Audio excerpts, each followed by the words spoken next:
Hello everyone, welcome back. So as you know that we were on the process of discussing the question papers. In this video, we will be discussing the next set of questions that we have in stock for us. So keep watching and pay attention to whatever is being explained. So the question that we will be starting with is question 146. You can refer to the previous videos if you want a reference to the other questions. So question number 146 states that according to the second advanced estimates of production of major crops for 2016-17, the total food grain production is estimated at 108.99 million tons, 271.98 million tons, 309.98 million tons, 439.86 million tons, 108.86 million tons. So we have five questions, five options that is in stock for us, and I will discuss that as per the second advanced estimate of production of majority crops for 2016 to 17, that was released by Department of Agriculture, Cooperation and Farmers Welfare on 15 February of 2017.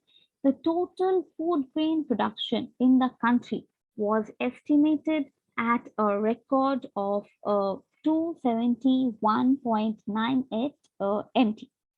So this was higher by 6.94 million tons than the previous record production of food grain, which was 265.04 million tons or MT, which was achieved in the year 2013 to 2014. So accordingly, for question number 146 that we have, the correct answer to question number 146 is option number 2, that is 271.98 million tons.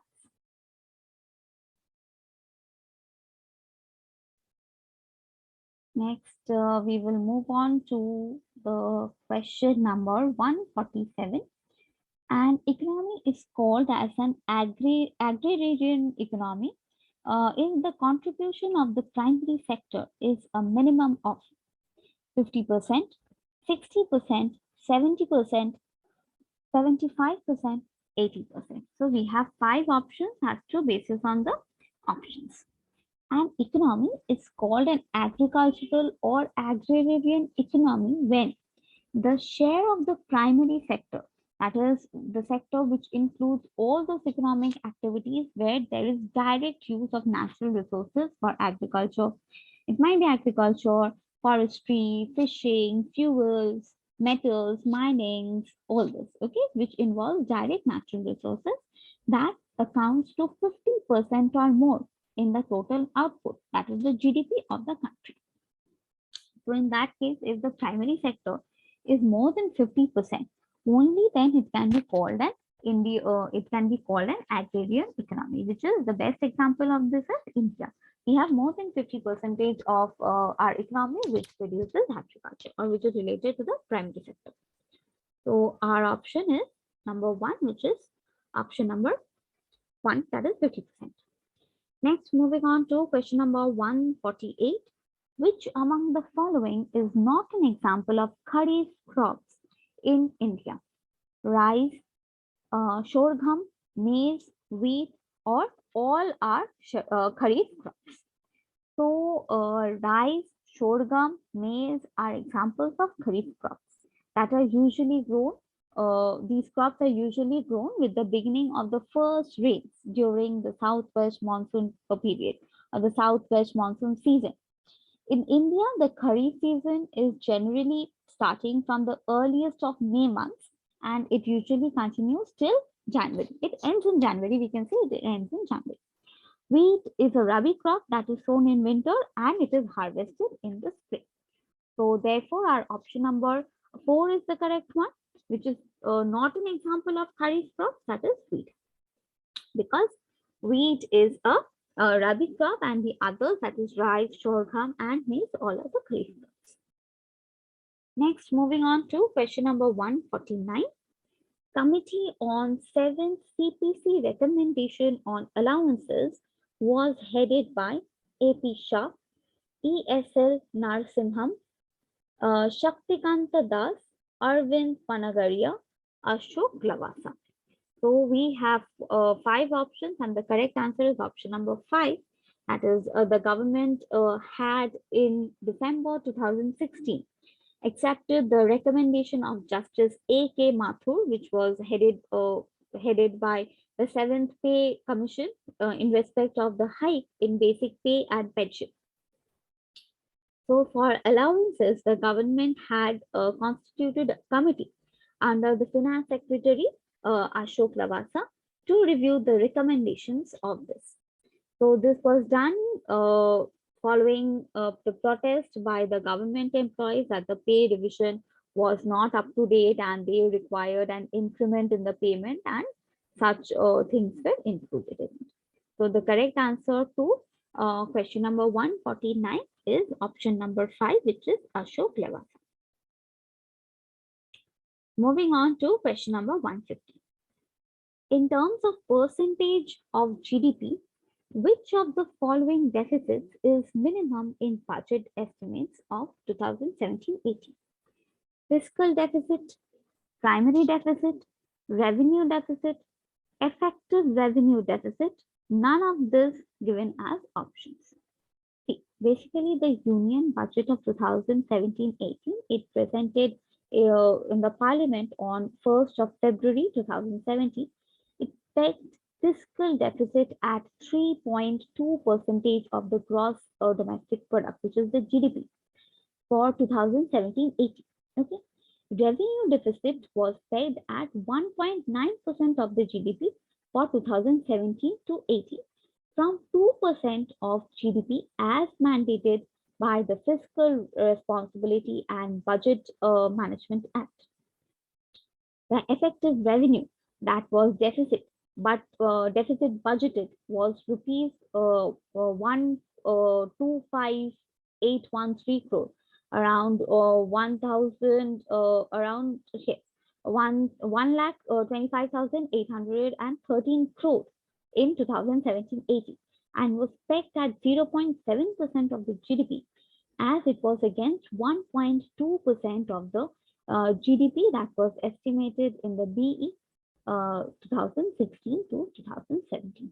Okay, so a lot of data, a lot of statistics has been involved. So accordingly, effective revenue deficit will be the correct answer for option number for question number 150. Effective revenue deficit. Moving on to question number 151. National Bank for Agriculture and Rural Development, which is the NABARD, will make short-term borrowings at prevailing market rate of interest for approx rupees 20,000 crore for on lending to cooperative banks at what rate of interest? 4%, 3%, 6%, 4.5%, and 5%.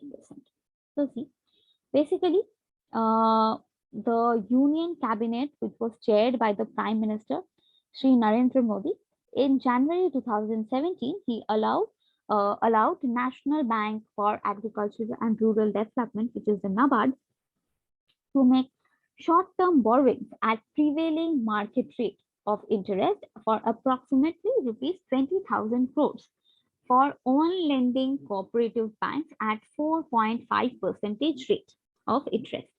Additional capital of again rupees 2,000 crore would be provided to NABARD for this purpose through the union budget and through its proper exemption. So accordingly, 4.5 is our correct answer, which is option number 4. Moving on to question number 152. As per the agriculture census of 2020 to 2021, 2010 to 2011, which among the following is the state with the highest operated areas in the country in terms of agriculture? Rajasthan, Maharashtra, Uttar Pradesh, Madhya Pradesh, or Uttarakhand. We have 5 options for question number 152, and the correct answer for this question is Rajasthan, which is option number 1.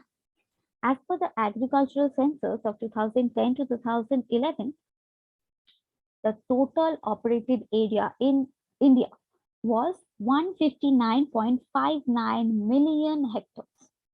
Out of a total of this 159.59 million hectares operated in our country, India, in 2010 to 2011, the highest contribution was made by Rajasthan, that is having 21.14 million hectares.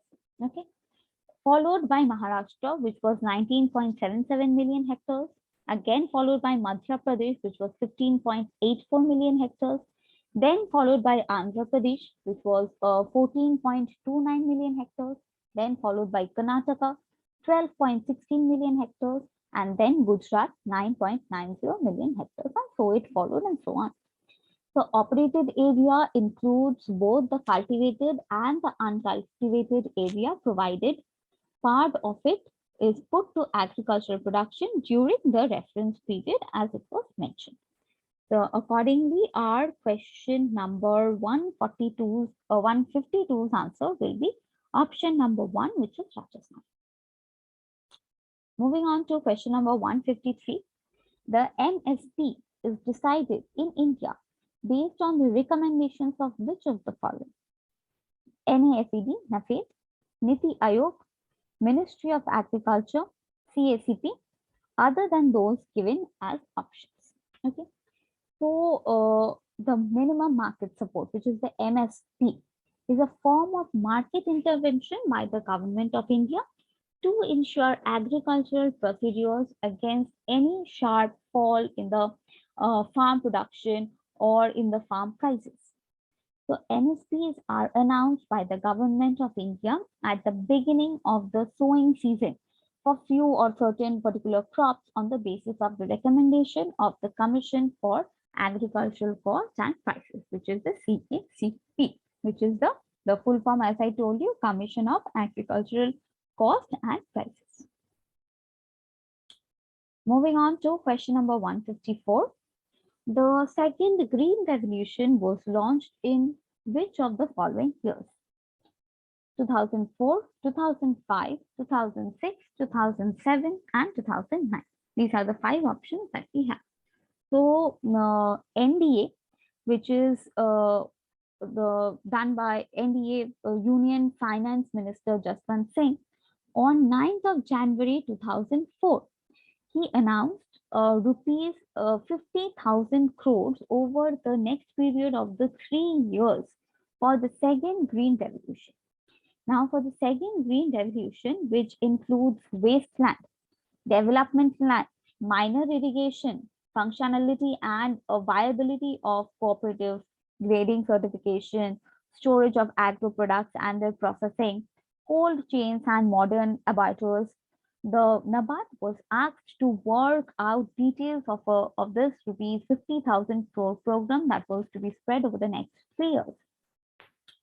The UPA government, in its agenda for development, it said that it would launch second Green Revolution on 15th of August, which is a very symbolic date to us, in the year 2004, which will lead to Evergreen Revolution. And this term was particularly used, which is the Evergreen Revolution. So Prime Minister Manmohan Singh on 7th of March 2005 strongly argued for the second Green Revolution. He also spelled out the nature of the second Green Revolution, how it would be. The government has been talking about the launch of this second Green Revolution since long. However, a single year cannot be specifically associated with its launch. It has been in the continuation of its process. So accordingly, we have question number 154's answer to be option number 1, which is 2004.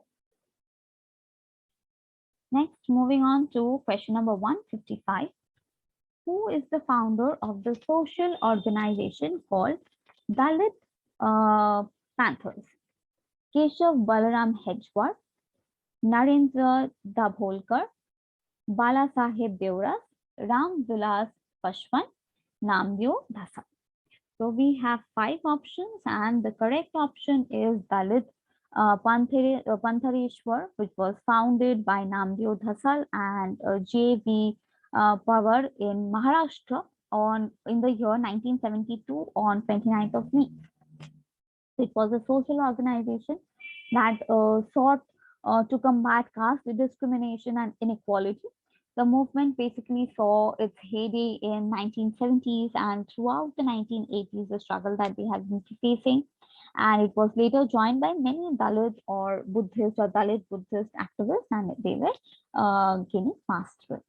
So the correct answer is Namdeo Thassa. Okay. So we have discussed up till question number 155 in this particular video. In the upcoming videos, we will be discussing from question number 156. So if you need to follow the previous videos, do refer to the ones that have already been covered. And these questions have been giving you insight about the text, the concepts, and also the dates are very important for your examinations. It will be related to these things. So do keep in mind whatever is being discussed, and I'm sure you are well prepared for examination. So keep continuing watching this video for the rest of the questions that are going to be discussed in the next set of videos. So all the best for your examination. Thank you for listening to me, and stay happy, stay safe. Thank you.